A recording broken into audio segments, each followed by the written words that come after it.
Je disais, merci. Donc on va effectivement faire une présentation sur le cache et Drupal.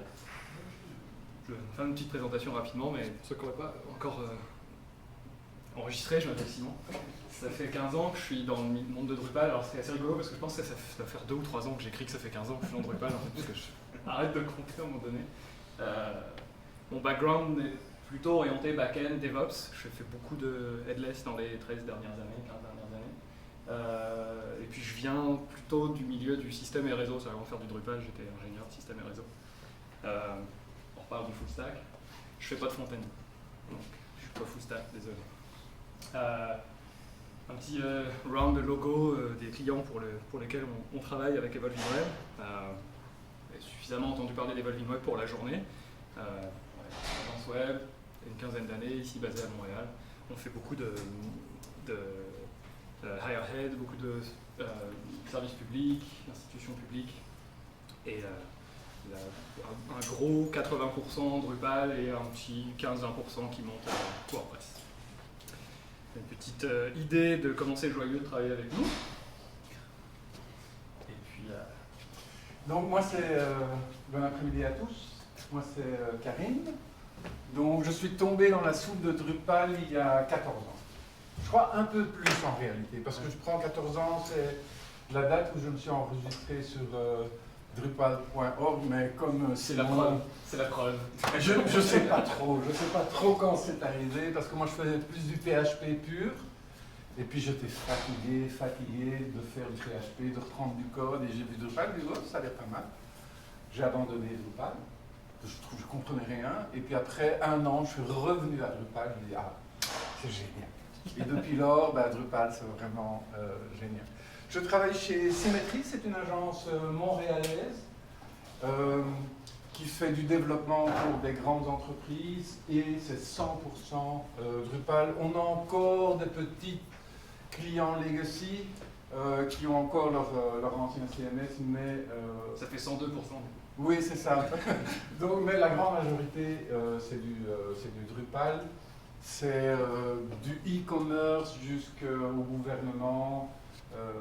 On a aussi repris Bonjour Québec, etc. etc. Donc, on travaille là-dessus.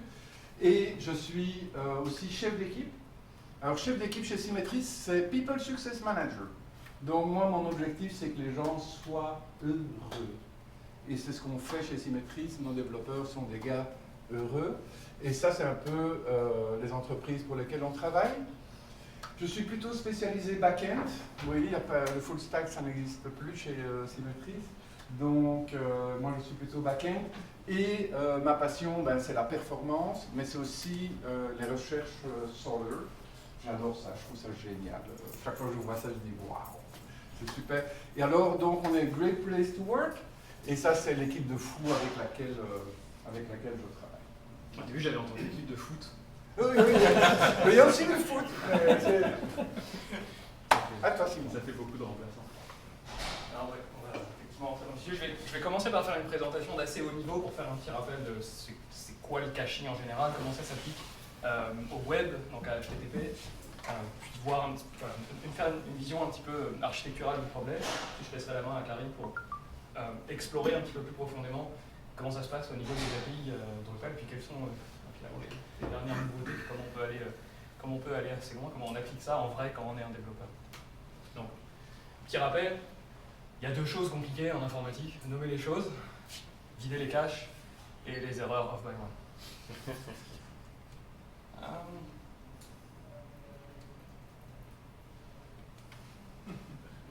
Donc on va parler de cache. Donc je précise, c'est pas le cache auquel vous pouvez penser, c'est le cache technique. Donc basiquement, juste pour rappeler, cacher, ça veut dire garder le résultat d'un calcul pas loin, pour que le moment où on en a à nouveau besoin, on n'a pas besoin de le recalculer, on puisse le servir, l'utiliser beaucoup plus rapidement. Donc comme la citation du slide précédent le mentionnait, conserver dans un petit coin de mémoire, dans un petit coin de disque, dans un petit coin de proxy, le résultat d'un calcul pour pouvoir le resservir plus vite, c'est très facile. Par contre, le revers de la médaille, c'est que déterminer si ce contenu est toujours valide, s'il faudrait le recalculer ou si on peut toujours s'en servir, c'est de là que vient l'énorme complexité des optimisations qui tirent parti des techniques de caching. Vous savez quoi? Je vais le mettre à droite. Parce que sinon vous allez rire de moi à chaque fois que je vais tenter de passer au slide suivant. Donc, si on se transpose sur le web, donc la manière dont on construit des infrastructures web, des sites web, effectivement, le cache peut se retrouver à différents éléments de la chaîne. On a du cache directement dans le navigateur. On peut avoir du cache sur le chemin réseau entre le navigateur et le serveur, soit sous forme de proxy, c'est-à-dire un élément réseau qui va être de votre côté, en fait, du côté de votre, comme si c'était du côté de votre navigateur. On retrouve en général dans un réseau d'entreprise ou dans un réseau mobile. Vous pouvez avoir des réseaux, des opérateurs mobiles qui vont faire ce genre d'optimisation aussi en mettant des proxys sur la chaîne. On a le même genre mais à l'envers, qu'on va en général retrouver sous l'appellation CDN quand ils sont distribués un peu partout sur la planète, qui sont aussi des caches sur le chemin réseau, mais cette fois-ci du côté de l'infrastructure du site web. Et puis ensuite, on rentre dans l'infrastructure du site web en tant que tel, le serveur, où à ce moment-là on peut retrouver des caches un peu plus techniques qui permettent d'optimiser l'exécution du code du site en tant que tel. Donc comme je le disais en faisant pas passer mon animation, on a 3 niveaux. J'espère que vous avez pris des notes, il y a un quiz. Un petit focus sur le CDN, je parlais effectivement de CDN, juste pour comprendre, ça veut dire que techniquement, c'est pas un seul cache qu'on va mettre au devant du site web qu'on cherche à optimiser, mais c'est en fait plusieurs réplicas de ce cache qui peuvent être situés un peu partout sur la planète, qui font que, au lieu d'avoir à traverser un chemin réseau assez long, surtout pour des clients qui pourraient être éloignés de la vraie localisation géographique du site web, on va être capable d'obtenir les ressources de manière beaucoup plus proche. Donc par exemple, pour un projet qui serait hébergé sur une infrastructure à Toronto, on va être capable pour 2 visiteurs, qui seraient un à Montréal et l'autre à Paris, de servir les données depuis des lieux réseau beaucoup plus proches, et donc de les servir plus rapidement. Ces contenus provenant originellement du serveur qu'on appelle l'origine, et qui se retrouvent mis en cache la première fois qu'ils sont utilisés, pour ensuite être servis plus rapidement. On va revenir un petit peu aux sources. Je pense que la majorité des gens ici dans la salle le savent, mais fondamentalement, le web, donc le protocole HTTP, c'est un modèle client-serveur, un modèle où on va avoir un navigateur web qui va effectuer des requêtes vers un serveur qui va lui renvoyer des réponses. Principalement, la requête principale, c'est la page web en tant que telle, et les autres requêtes, ça va être tous les éléments qui constituent la page, en plus de son code source, donc en plus des éléments textuels, les images, les vidéos, et puis des choses cachées comme les styles, ou le code JavaScript, qui donc est le code qui va s'exécuter dans votre navigateur pour donner des comportements un petit peu interactifs à nos pages web. Donc, par exemple ici,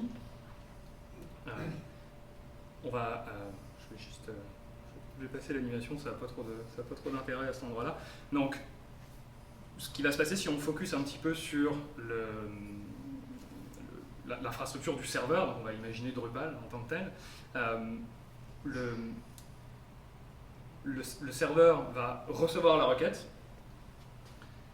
il va y avoir une exécution d'un code côté serveur, donc pour Drupal ça va être une exécution de code PHP, il va y avoir une interaction avec au moins la base de données qui contient les contenus, peut-être avec d'autres systèmes plus éloignés via des API, et tout ça, ça va générer une réponse qui va ensuite repartir vers qui va sortir du serveur web et qui va repartir vers le navigateur web. Et à chacun de ces étages-là, on peut retrouver des techniques de caching. C'est là où ça peut devenir un petit peu inquiétant, parce qu'on va montrer des choses que d'habitude on ne voit pas. Ce que je vais essayer de vous montrer ici, c'est ce qui se passe quand on utilise un navigateur web, mais qu'on ne voit pas à l'écran. En fait, par exemple, mettons qu'on souhaite afficher la page d'accueil du site evolvdrupal.com. Le navigateur va créer une requête HTTP qui va envoyer au serveur en disant je voudrais la page slash, donc la page principale de ce serveur-là. Et sans que vous le voyez, en fait, derrière dans les coulisses, le navigateur va dire moi j'ai déjà une version de cette page qui date du vendredi 17 mars. Vous vérifierez si c'est une date qui existe en 2023. il y aura un quiz à la fin. Il va aussi indiquer, le deuxième chiffre qu'on voit ici en vert, c'est comme une signature qui identifie de manière unique le contenu de la page. Si le contenu de la page change, ne serait-ce que d'un seul caractère, cet identifiant va changer. Donc en fait, le navigateur est capable de dire « Moi, je voudrais voir cette page, mais si elle n'a pas changé depuis cette date, ou si la somme de contrôle, c'est-à-dire son contenu effectif correspond toujours à cette somme de calcul, ou à ce condensat, c'est pas la peine de m'envoyer à nouveau les données. » Et un exemple de réponse qu'on peut avoir, c'est la réponse 304, où le serveur va dire, écoute, c'est pas la peine que je te renvoie la page que moi j'ai correspond exactement à celle que tu avais déjà visitée. À ce moment-là, le serveur va la prendre dans son cache, au lieu de devoir attendre un transfert réseau de la totalité des données. Et ici, donc, toutes ces choses-là se passent dans l'échange réseau entre votre navigateur et le site web. Là, ce qui est intéressant quand on regarde ce genre d'entête, c'est qu'en plus on a des informations supplémentaires. Le contenu n'a pas changé. Le serveur m'indique que c'est tout à fait légal de conserver une copie de cette page-là pendant 24 heures.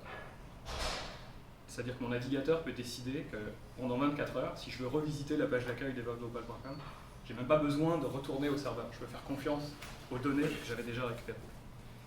Le condensat qu'on a vu précédemment. Et puis des petites informations intéressantes qui ne sont pas forcément utiles au navigateur, mais qui sont très utiles quand on fait du débogage, qui nous indiquent que, en fait, le serveur qui vient de nous répondre, c'est même pas le serveur original sur lequel tourne PHP, c'est en fait un serveur intermédiaire, probablement un CDN, qui se trouve, quand on connaît un petit peu, là si on voit un code d'aéroport, on imagine que c'est le serveur d'une infrastructure CDN qui se trouve à Montréal.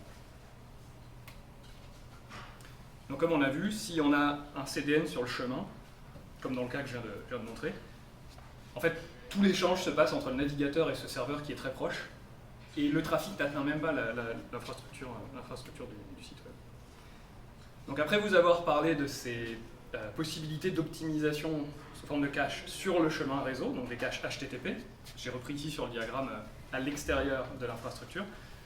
Si on regarde, c'est-à-dire qu'à un moment donné, les caches c'est bien gentil, mais si on est le premier à arriver, les caches c'est la première fois qu'ils voient passer la requête, ils n'ont pas la réponse, donc ils vont tous dire non, je sais pas, non, je sais pas, non, je sais pas, ça va finir par arriver au serveur d'origine. Le serveur d'origine, il va devoir calculer la page, ou n'importe quelle ressource, et j'ai entendu un bruit. C'est un téléphone. Non, mais parfait. J'ai cru que l'enregistrement avait cessé ou quelque chose. Donc même à ce niveau-là, c'est-à-dire que même quand le code PHP du site, par exemple Drupal, doit s'exécuter parce qu'on n'avait pas eu moyen d'avoir des copies en cache sur le chemin réseau, on a aussi des techniques d'optimisation sous forme de cache à ce niveau-là. C'est ce sur quoi Karim va se concentrer dans la deuxième partie.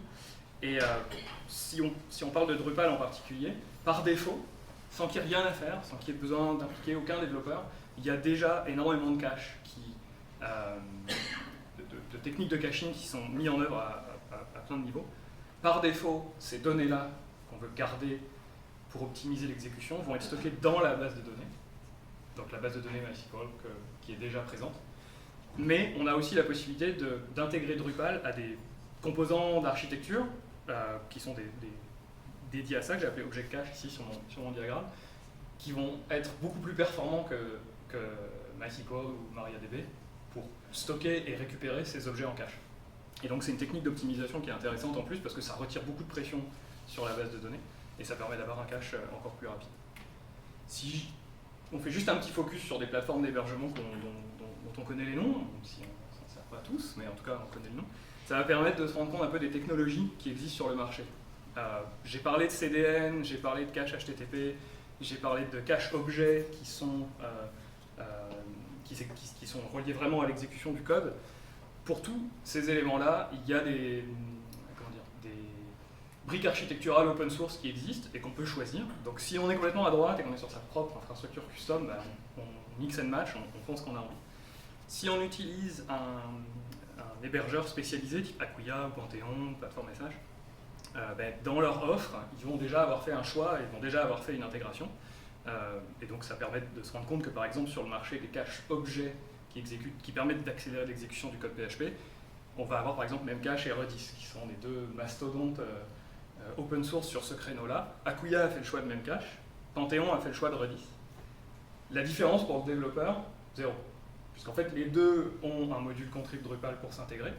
Et quand on est en train de faire son code Drupal, son module Drupal, son extension Drupal, l'utilisation est exactement la même. Au niveau du cache HTTP, j'ai cherché, j'ai rien trouvé qui arrive, ne serait-ce qu'au début du premier centimètre de cheville de Varnish. C'est vraiment utilisé partout. Akuya s'en sert, Panthéon s'en sert, tous les grands acteurs s'en servent. Il y a probablement des implémentations propriétaires, il y a probablement des offres propriétaires, mais c'est des choses que je ne fais pas au quotidien et qui ne m'intéressent pas trop, donc j'ai pas de données sur ce genre de choses.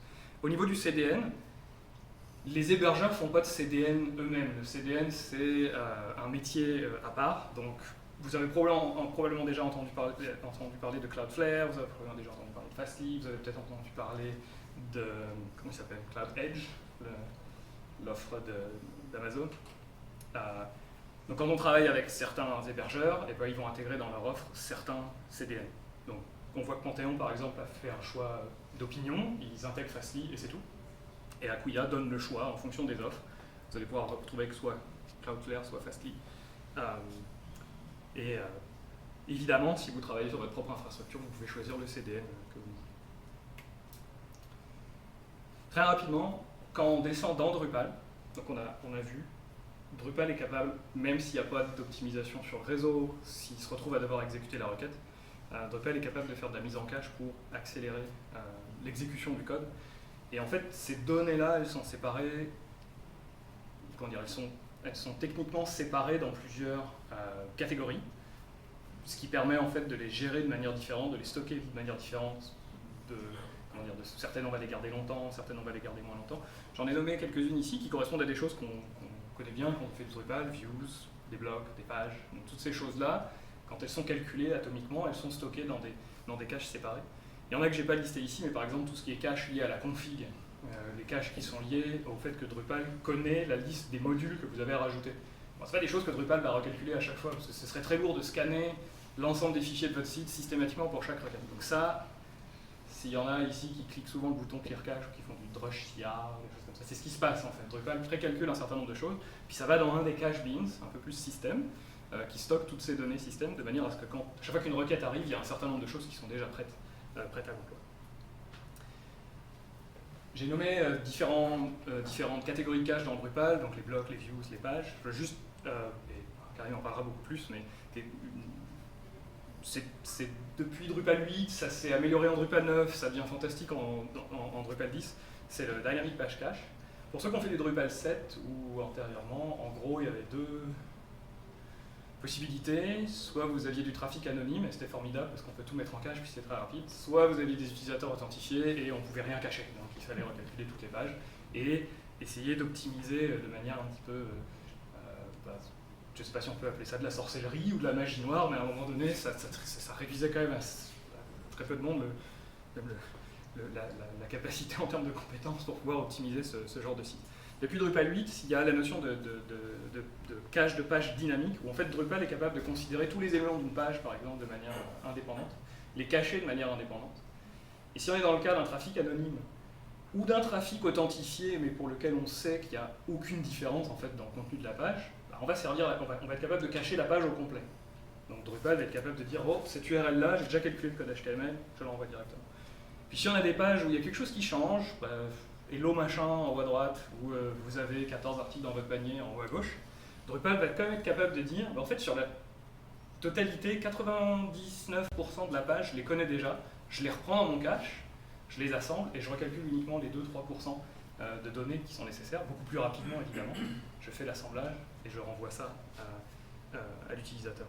Et on s'entend que dans ces cas-là, les caches sur le réseau en fait, ne nous auraient pas aidés, puisque chaque utilisateur s'attend à une page personnalisée qui correspond à lui et uniquement à lui. Donc les caches réseau, ils sont juste transparents et ils ne sont pas capables de nous aider dans ce genre de cas. Donc comme je disais au début, comment est-ce qu'on fait, parce que c'est bien beau de mettre en cache, mais comment est-ce qu'on détecte, c'est quoi le signal pour détecter qu'un morceau de la page il est invalide, que le contenu a changé, puis que voilà, l'éditeur de contenu a publié un nouveau nœud, et donc du coup ma page d'accueil, il faut qu'elle affiche un nouvel élément. On a plusieurs notions par rapport à ça.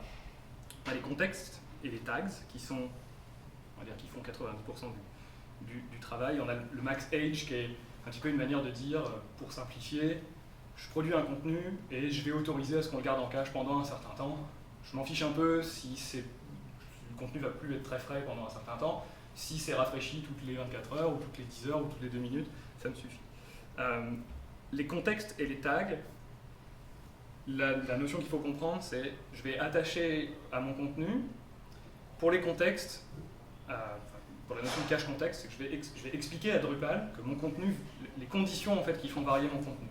Est-ce que c'est la langue? Est-ce que c'est l'utilisateur? C'est l'URL. Voilà. Donc des facteurs externes qui font que s'ils diffèrent entre deux requêtes, le contenu va être différent.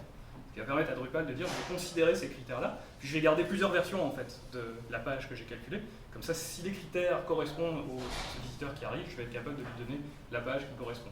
Si la langue n'est pas la même et que j'avais pour l'instant servi que du trafic en français, ben pour du trafic en anglais, je vais devoir calculer la page et servir une version différente. Donc ça, c'est pour les facteurs externes. Les tags, c'est pour les facteurs internes. C'est pour permettre d'expliquer à Drupal de quoi la page est constituée. On va dire par exemple, une page, elle représente un nœud. Donc si ce nœud change, nécessairement cette page devient obsolète, et là, sa version cachée devient obsolète et il faudra la recalculer. Si ma page, en fait, c'est une view avec 50 nœuds qui sont affichés, si l'un de ces nœuds change, ma page devient obsolète. Si un nœud est ajouté, ma page devient obsolète et il faut la recalculer. Donc la différence entre le contexte et les tags, c'est dans un cas les facteurs externes et dans l'autre cas les facteurs internes au contenu en tant que tel. On a parlé du max stage. En théorie, ces concepts-là de contexte, de tag et de max stage sont calqués sur la manière dont fonctionne HTTP, ce qui fait que on peut les exploiter avec un petit peu de tuyauterie pour s'interfacer avec un proxy qui serait externe à Drupal pour pouvoir permettre à un proxy externe de cacher du contenu et de pouvoir lui signaler que le contenu est devenu invalide quelque part. Donc c'est ce qu'on va parler ici par rapport à l'expiration du cache. Si vous utilisez que Drupal, vous ne mettez pas d'autres mécanismes d'optimisation, toutes les requêtes arrivent à Drupal, il n'y a aucune requête qui va être optimisée par un cache en amont, Drupal se débrouille. Si vous ajoutez des techniques d'optimisation, vous rajoutez un varnish, vous rajoutez un CDN, vous allez pouvoir autoriser ces éléments d'infrastructure à garder des copies en cache de vos pages, de manière à soulager un peu votre infrastructure, quand en règle générale on paye au trafic ou à l'usage, et donc on est intéressé à ce qu'elles reçoivent directement le moins de trafic possible. Et il y a une technique qui est basée sur le module Purge, qui permet en fait de dire toutes les pages qu'on aurait considérées comme compliquées à cacher, on va quand même les mettre en cache, et Drupal va avoir la capacité de signaler en utilisant tout bêtement l'URL, en disant au cache, voilà, cette URL-là n'est plus valide, il faut la flusher, ou en utilisant les contextes et les tags que j'ai nommés précédemment, pour que ce soit plus dynamique, de dire, écoute, mon cher Varnish, si tu as dans ton cache des pages qui correspondent au nœud 42-43, c'est le temps de les oublier, et les prochaines requêtes, il faudra me les envoyer parce que le contenu a changé. Donc après ce haut niveau, on va plonger. Est-ce que vous avez des questions sur la première partie? Est-ce qu'il y a des questions? Non? Ça remarche un peu. Ça remarche? Ouais. Ben, ça pointe aussi? Non, c'est pas l'impression. C'est censé pointer quand on fait. Écoute, ok. Sinon, pas grave. laissez right sur le chat. Ok. Donc, on a vu jusqu'à présent des concepts généraux du cache. Et avec vous, je vous invite à une plongée. Donc, on met son maillot de bain. On est prêt? On met son maillot de bain et on avance. On va rentrer deep dans Drupal. Qu'est-ce qu'on va voir alors? On va s'intéresser au système de cache de Drupal et sur quel élément de Drupal le système se base, ce système de cache, parce que ce système de cache, vous allez voir, il va se rattacher à quelque chose. Une fois qu'on a vu le principe du render, on va s'attarder sur comment les métadonnées sont transférées d'élément en élément. C'est ce qu'on va appeler la diffusion du cache. Très important parce que cette diffusion du cache va nous permettre de comprendre par la suite ce qu'est le placeholdering ou la réservation d'espace. D'accord? Donc, le Drupal fonctionne, tous les éléments de Drupal sur une page, en fait, sont représentés par ce qu'on appelle un render array. Donc, si j'ai, par exemple, un petit bloc, eh bien, ce petit bloc, en fait, il est représenté par un render array. Donc, chaque élément d'une page de Drupal est en fait un render array qui va les s'imbriquer, s'emboîter dans un autre render array plus grand. Par exemple, ici, ma région content va inclure 3 render arrays. Et cette région content va former un grand render array. La même chose pour le menu. Et le content va aller s'intégrer dans le render array de la page. Donc, ce que va faire Drupal va dire, ah, tous les éléments, là, je peux les voir, je peux même voir des médias. Eh bien, à chaque élément de la page, je vais rajouter des informations qui vont permettre au système de savoir quelle est la stratégie de cache de chacun des éléments. Et ça, c'est très puissant. Pourquoi? Parce que je vais pouvoir avoir une stratégie de mise en cache différenciée pour chaque élément de la page. Pas pour la page en soi, mais pour chaque élément de la page. Comment est-ce qu'on fait ça de manière technique? Eh bien, on va rajouter des métadonnées à notre render array. Vous voyez ici, à cet endroit-ci, je vais dire, ah, attention, oui, d'accord, je veux du markup, oui, je veux H1, oui, blablabla, je veux ça, mais aussi, à cet élément, ce que je veux, c'est que tu saches quelle est la stratégie de cache pour cet élément-là. Et cette stratégie est basée exactement sur ce que vous a dit Simon, les métadonnées, tags, context, max age. Je reviens rapidement. Les tags, c'est pour invalider. Pour dire, ah, ce cache-là, tu le mets à la poubelle. J'en ai plus besoin parce que j'ai déjà des nouvelles données. Et ces données-là, j'ai besoin de le montrer. Donc, ne prends pas ce qui est en cache. Exemple. Le fameux node list. Je vous le montre parce qu'il ne faut plus jamais l'utiliser. Jamais. D'accord? Bon, si vous pouvez retenir quelque chose aujourd'hui, node list à la poubelle. Pourquoi? Parce que si je mets node list sur un petit bloc, si n'importe quel node, article, page, custom node que moi j'ai créé, si un seul node change, eh bien, le cache de cet élément va changer. Même si cet élément n'a rien à voir avec le node article, si c'est un node page. Donc, node list, on évite, et au contraire, on pourrait utiliser node list article. Ça veut dire, s'il y a un article qui change, un node de type article, pour être plus précis, s'il y a un node de type article qui change, ou si j'en mets un nouveau, eh bien, la cache de cet élément-là, on peut le jeter à la poubelle. On peut faire ça évidemment sur des entités custom, génial. Donc au lieu de node, ben, je pourrais avoir par exemple film, si moi j'ai des movies par exemple, si j'ai créé une entité custom. Donc sur mes entités custom, je peux aussi faire référence à des métadonnées de tag qui vont me permettre de dire, tiens, si une entité custom et le bundle de cette entité custom change, eh bien je vais invalider mon cache. Comme le disait Simon, on peut travailler sur les configs. Donc là, il me suffit de donner, par exemple ici, c'est la config, c'est un image style. Ben, évidemment, si cet image style change, eh bien, je voudrais bien qu'on élimine le cache. Les contextes, comme on l'a dit, ça ne fait pas de l'invalidation. S'il vous plaît, retenez ça. Le contexte ne fait pas de l'invalidation. Le contexte crée simplement différents caches, selon un contexte donné. Donc on n'invalide pas avec du contexte, ça ne suffit pas. La seule chose qu'on va dire, c'est, eh bien, si c'est un utilisateur avec le rôle X, garde-moi une page en cache de cette manière-là. Si c'est avec le rôle Y, ben, tu vas me prendre un autre cache. Et pour ces utilisateurs-là, on va utiliser ce cache. Donc, on ne fait que varier le cache. Mais avec contexte, on ne l'invalide jamais. Donc, je vais devoir utiliser les deux stratégies.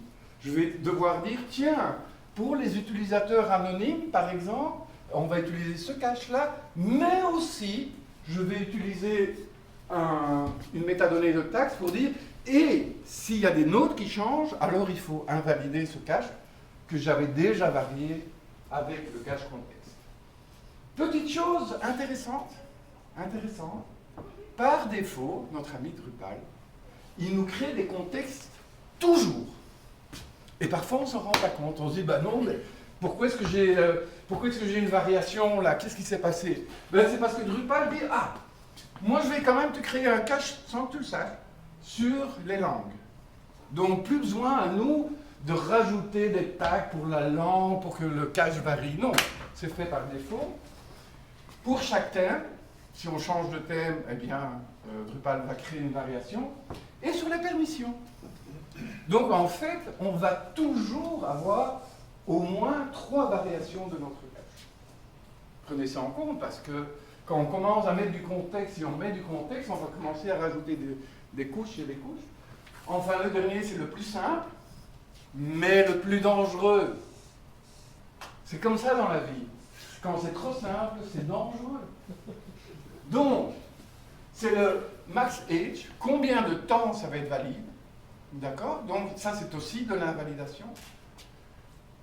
C'est toujours en secondes, donc dans ce cas-là, max age 60, ça veut dire, ben ça c'est valide 60 secondes. Par exemple, je fais un appel à une API de météo, je veux savoir s'il va pleuvoir, ok, ben je vais changer ça toutes les minutes. Ok, je vais mettre max age 60 secondes. Mais, notre fameux ami max age 0, qu'est-ce que ça veut dire? Ben on a toujours un problème avec un bloc, oui, le cache ne fonctionne pas, on se dit, je vais le mettre à 0.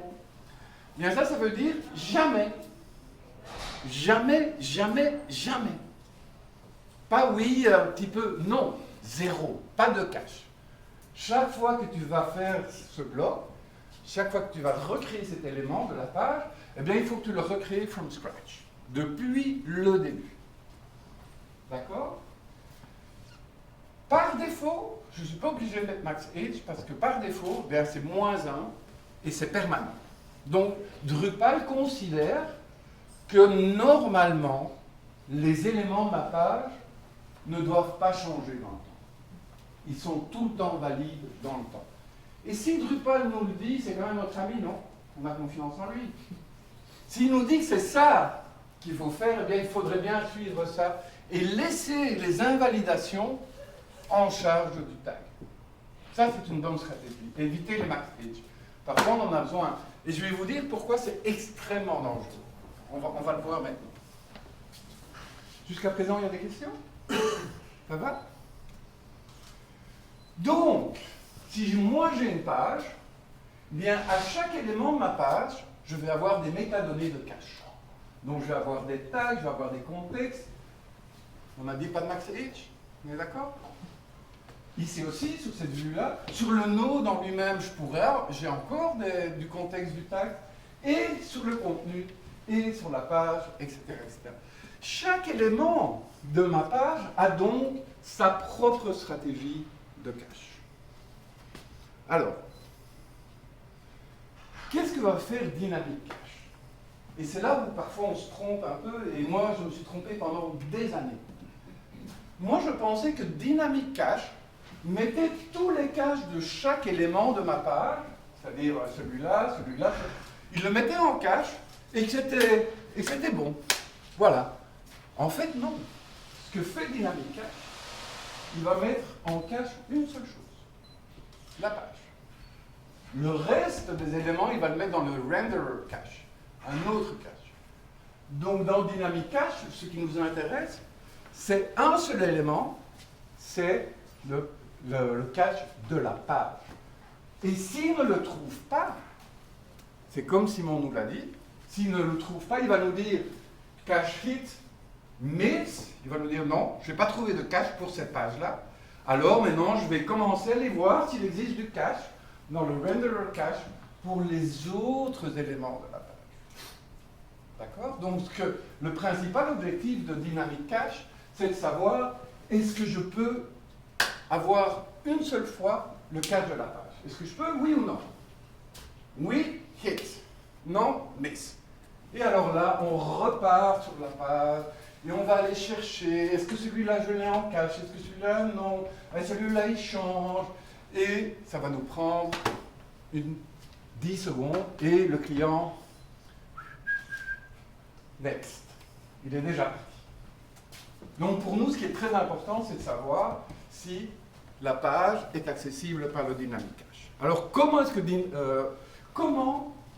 que ces éléments en fait vont s'emboîter les uns dans les autres et permettre d'avoir du cache au niveau de la page? Eh bien, c'est ce qu'on appelle le concept de diffusion. Et ça existe en anglais, évidemment, ça s'appelle le bubbling up, mais on est à Montréal, on parle français, donc c'est la diffusion. Que va faire Drupal? Parce que Drupal, c'est quand même un type super intelligent. Qu'est-ce qu'il va faire? Eh bien, tous les éléments de cache de chaque enfant, de chaque élément, sont transmis au père. Donc le père va hériter des éléments de cache de ses enfants. Donc c'est l'héritage à l'envers en réalité. D'accord? Donc, cette petite vue ici des films qui sont à l'affiche, eh bien, elle va transmettre ces éléments de cache et sa stratégie de cache, elle va la transmettre à son parent, qui est la région content. Et cette région-là va le transmettre sa stratégie de cache à la page. D'accord? Donc, chaque parent reçoit toute la stratégie de cache de tous ses enfants. Allez les gars, dites-moi. Par exemple, ici on a 3 frères. On a une vue, on a 2 vues et un autre. Eh bien, entre les 3 frères, ce qu'ils vont faire, c'est qu'ils vont merger leurs tags et merger leur contexte. Et ils vont le donner à leur père. Dans ce cas-ci, on a un node list des movies. Et dans ce cas-ci, on a un node 3. Eh bien, ces 2 cache tags vont être mergés ensemble et vont se retrouver au niveau du père. Et ce que va faire le père, eh bien, il va le donner à la page qui est l'ancêtre le plus lointain. Par contre, max age, ben, ce qu'il va faire, si j'utilise max age sur plusieurs enfants, ben, il va prendre le plus petit, parce qu'on ne peut pas merger max age, c'est un integer. Donc il va prendre le plus petit de tous. Il va dire, c'est quoi le plus petit? C'est toi, c'est toi, c'est toi, c'est toi. Ah, ok. Et si dans ces plus petits, il y a un 0, ben, il va prendre le 0. Il va dire, c'est le 0 qui gagne. Et qu'est-ce qui se passerait dans ce cas-là? Eh bien, toute ma page n'est plus mise en cache. Et c'est ça, l'une des grandes conséquences de la division. Si je mets max age 0 sur un bloc, ou sur une image, eh bien, c'est toute ma page qui me devient uncacheable. Je ne peux plus la mettre en cache parce que chaque enfant a donné sa stratégie de cache aux parents. Si j'utilise des contextes avec une cardinalité beaucoup trop élevée, c'est-à-dire par exemple user, pourquoi est-ce que je vais utiliser context user? Pourquoi? Ça va changer pour chacun. Donc je vais créer du cache pour mes 3 millions de visiteurs? Non, ça n'a pas de sens. Et Drupal va travailler, chacun il va lui donner la même page, mais il va la refaire juste parce que c'est lui. Donc ça on évite. On évite aussi les fameux node list et les sessions. Enfin, il y a Drupal, c'est quand même le meilleur CMS qui est sur le marché. On peut être fier quand même de travailler avec Drupal. Il existe une manière d'éviter la diffusion. Donc si j'ai vraiment un élément qui est problématique et qui ne me permet pas, j'appelle une API d'une banque et j'ai besoin d'avoir la réponse de l'API, mais non, je ne peux pas lui dire, mets ça en cache. Je ne peux pas. Eh bien, il existe quand même une technique qui va nous permettre de dire, ici on se calme. La diffusion, relaxe. D'accord, c'est un accord qu'on a dans la famille, on se remet tous Mais pour certains cas, on va se réserver, et moi j'appelle ça je me réserve le droit de ne pas participer à la diffusion. Moi, ce bloc-là, non. Il ne participe pas à la diffusion. Les autres, qui fassent ce qu'ils veulent et qui transmettent leur cache. Mais il y en a un ou plusieurs qui va dire non. Moi, je ne suis pas d'accord. Donc, c'est pour ça qu'on va réserver, en fait, un cache. Et on va dire, celui-là, il ne participe pas à la diffusion. Que tout le monde fasse le party avec la famille, et moi, non. Moi, je reste tout seul. Et, comme je vous le disais, on va utiliser ça quand le contexte a une cardinalité trop haute, quand le tag est vraiment trop fréquent, par exemple, node list, ben oui, évidemment, ça va changer toutes les secondes, surtout si je suis dans un journal où il y a des news qui sortent chaque 5 secondes, donc impossible. Ou alors, si j'ai un max age trop court, de 10 secondes, 2 secondes, 3 secondes, ou 0, le fameux 0. Donc, là, je vais dire stop. On ne participe plus. Moi, la diffusion, je ne le fais plus. Pardon.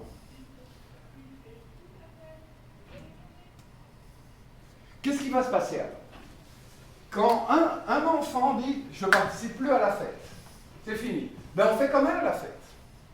Mais on dit ben, « toi, tu restes sur le côté ». Et on va construire alors toute notre page, normalement, comme on le faisait avant.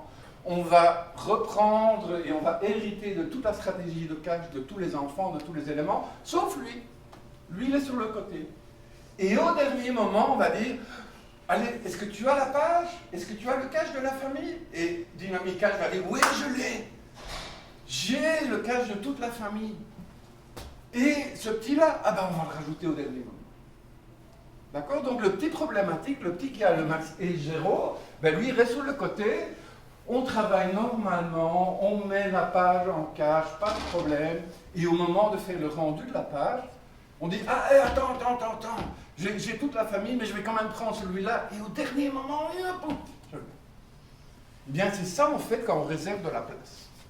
D'accord? On va réserver de la place pour qu'au dernier moment, on puisse incorporer l'enfant problématique, ou en tout cas celui qui a une particularité. Et donc, on va, dans ce cas-là, s'appuyer sur BigPipe, mais on pourrait très bien ne pas le faire, et pas s'appuyer sur BigPipe, et Drupal va se comporter de la même manière. Il va dire, Dynamic Cache va voir, oui, il y a la famille, oui, il y a la page qui est mise en cache, ok, je prends l'enfant problématique au dernier moment et je le remets, mais comme il n'y a pas BigPipe, il va tout refaire et puis me le renvoyer. Donc, il n'y a pas trop de sens si on n'utilise pas BigPipe. Alors, je pourrais utiliser la réservation automatique parce que Drupal est très intelligent. Et Drupal va faire de la réservation sans que moi je le sache. Et ça, on trouve dans notre core services.yaml. Quelle est la réservation automatique que va faire Drupal? S'il trouve un max et 0, il va dire non, je connais celui-là. Celui-là, je le connais. Toi, tu te mets sur le côté. D'accord? Il va aussi le faire s'il trouve un contexte session. Et s'il trouve un contexte user, ben, évidemment, Drupal est intelligent.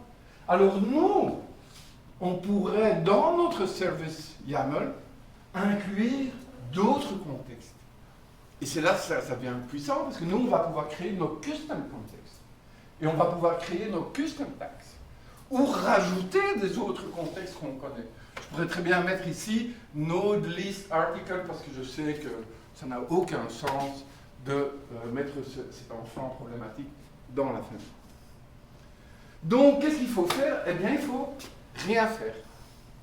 Simplement s'assurer, donc ça c'est un render array complètement normal, je dis rien du tout, mais je lui rajoute sa métadonnée de cache, et dans ce cas-là, je lui rajoute un max age qui est égal à 0. Eh bien, Drupal va savoir ça, il va me le reprendre, il va dire, ben, ok. Moi, ce que j'essaie d'éviter avec le auto placeholder, c'est de rajouter le max age 0 directement dans le build. Je préfère l'ajouter par la suite. Je trouve que ça fonctionne beaucoup mieux. Et donc, même si j'ai un bloc qui a max age 0, eh bien la page va être mise en cache.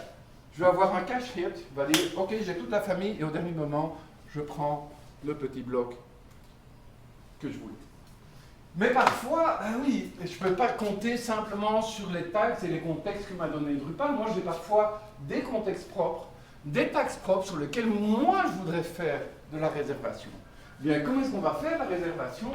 Dans notre build, on va dire, hey, wait a minute, ici, nous, on est les fainéants. Nous, non. Faites votre partie ensemble, amusez-vous, faites la page, faites le cache. Nous, on va venir plus tard. Et donc, on va indiquer que, lazy builder, on est les fainéants, nous, on va arriver plus tard. D'accord? Comment? On va arriver plus tard, regarde un peu dans cette méthode-là. Et c'est la méthode qui va retourner le render dont j'ai besoin. On va lui dire, voilà, va regarder là quand tu as besoin. C'est-à-dire que tu fais toute la page et puis au dernier moment, tu vas nous chercher. Et tu vas regarder dans cette méthode. Et à cette méthode, tu lui envoies des arguments. Et évidemment, maintenant, je ne suis plus dans de la réservation automatique, donc il faut que je lui dise. Et tu me réserves un endroit, s'il te plaît. On est quand même poli. D'accord? Donc, simplement, je vais dire, cet élément, non, ne le mets pas. Va chercher cette méthode-là. Et n'oublie pas de me réserver une place. Et donc, j'ai mon build, donc j'ai mon élément, qui fait référence à un callback pour dire, et c'est lui en fait, c'est ce callback-là qui va être responsable de créer le render array qu'on va envoyer au dernier moment. Dernière chose, je peux mettre l'enfant problématique, je peux aussi le mettre en cache. C'est pas parce qu'il a envie, il se comporte d'une autre manière qu'il n'a pas le droit d'avoir du cache quand même. Donc, sur l'enfant problématique, sur l'élément problématique au niveau du cache, eh bien, je peux rajouter du cache. Mais dans ce cas-là, je suis obligé d'utiliser keys. Parce que keys, c'est l'élément qui me permet de personnaliser une entrée dans le cache pour cet élément-là. Donc, pour ce bloc-là, je vais lui donner une key, myCustomBlock par exemple, et puis alors je lui donne les tags que moi je fais. Ce que je voulais que vous reteniez aujourd'hui, c'est que les éléments du cache sont rattachés à des éléments, à tous les éléments de ma page. Si j'ai une vue, si j'ai un bloc, etc., à chaque élément, je vais avoir du cache. Ce cache se transmet toujours aux parents. Et c'est la page à la fin qui va reprendre la stratégie, le cache de tout le monde. Et c'est la page qu'on va essayer d'avoir dans le dynamic pace cache. Mais si un de ces enfants est un peu problématique, eh bien, je ne vais pas pouvoir le mettre en cache, sauf si je dis, pour cet enfant problématique, je vais réserver une place. Nous, on travaille, on fait la partie ensemble, on fait le cache, on renvoie sa dynamic cache, qui va d'ailleurs le renvoyer sur le réseau. Et les derniers, eh bien, on le fait le render au dernier moment. Ici, c'est avec BigPipe. Eh bien, le render va se faire après que toute la page soit rendue par Ajax. Quelques secondes après, eh bien, nos blocs vont apparaître. Voilà. Est-ce que tu voulais parler? Est-ce qu'on a encore le temps? On a 5 minutes. On va faire un passage rapide, ou alors, en fait, ce qui nous reste, c'est un aperçu de problèmes typiques qu'on rencontre, puis avec une espèce de boîte à outils de solutions qu'on peut appliquer, au moins pour commencer son débogage.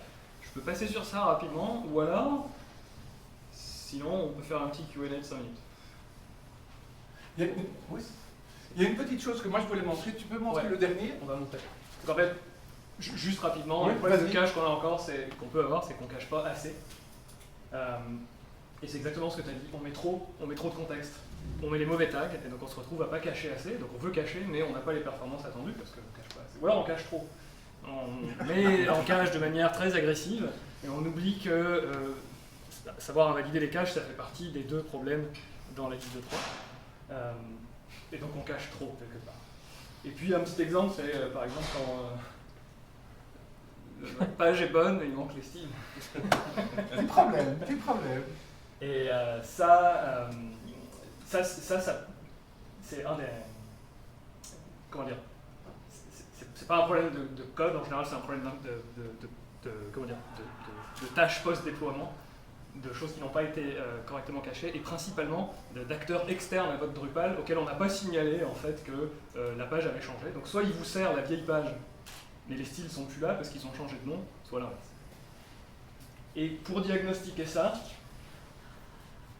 l'outil le plus puissant est toujours votre navigateur. Ils sont tous livrés avec des outils de debug maintenant, il n'y a plus besoin d'aucun plugin. Et les headers par défaut vous donnent plein d'informations, et en activant dans le service YAML de développement, on peut en rajouter encore d'autres, mais en règle générale, ça a l'air de la magie noire, en fait, c'est de la magie blanche. Et évidemment, notre super intéressant. Solution miracle, c'est que quand vous avez quelque chose qui ne fonctionne pas correctement, je pense qu'il y a deux réflexes qu'il faut avoir. Le premier étant celui-là, que j'aurais dû mettre en premier, mais essayez toujours en navigation privée, immédiatement. Parce que vous allez, déjà d'une chose, il n'y aura pas de cache de navigateur, et les contextes vont être différents. C'est-à-dire que soudainement, vous allez être anonyme, vous n'allez plus être l'utilisateur admin 1, qui en général hérite d'un certain nombre de contextes qui peuvent poser un peu problème. Ou sinon, notre bon paramètre aléatoire, qui lui va être très utile si on a des caches sur le chemin. Parce qu'en fait, Drupal s'en fout, vous limitez un paramètre dont il a que faire, il va se comporter comme si ce paramètre n'était pas là. Mais pour tous les varnish et CDN et consorts qui sont sur le chemin, eux, ils voient que l'URL. Vous rajoutez ça, l'URL est différente, pour eux, il n'y a pas de cache. Et donc, vous êtes certain que votre requête va atteindre Drupal. Je ne vais pas dire s'il y a une chose que vous devez retenir, parce qu'on est déjà à 5. Vaut mieux éviter. Mais c'est le dernier ressort. Mais ce qu'il faut se rappeler, c'est que sur votre machine de développement, c'est OK. Si vous devez faire ça en prod, c'est qu'il y a un problème plus profond. Et il faut aller voir ce qui se passe. C'est pas normal de devoir faire ça, sauf après un déploiement. Mais ça, c'était le tien. Ouais. Donc ça, c'est une manière très simple de débugger le cache. Souvent, on essaie de dire, tiens, et quels sont mes cache tags et mes cache contextes, etc. On peut les avoir par bloc. C'est comme le tweak debug. Ça vient par défaut dans Drupal. La seule chose, dans notre render config container dans le service, il faut simplement mettre true, à debug, true. Et qu'est-ce qu'il va faire? Eh bien, comme tweak debug, il va nous dire pour chaque bloc quels sont les éléments des les métadonnées. Il va nous dire, voilà, cache hit, intéressant, il peut le mettre en cache. D'accord, les tags, les contextes et les max age pour chaque bloc. Donc, je peux vite aller retrouver quel est le bloc problématique qui a un max age 0. Il ne faut pas que j'aille dans tout le code et voir. Je le regarde dans la page et en général je l'ai. Ou alors un contexte user ou un contexte un peu bizarre, je peux tout de suite là. Et comme ça fait peur à tout le monde d'aller modifier le service YAML, dans 10.1, comme nous a dit Martine ce matin, on a une checkbox dans l'admin. Il y aura un partage des slides, donc vous embêtez pas à prendre en photo des trucs illisibles, on va vous les envoyer. Super. Et j'allais vous proposer de poser des questions, mais je crois qu'on n'aura pas le temps, donc c'est moi qui vais vous poser une question. Quelle est la chose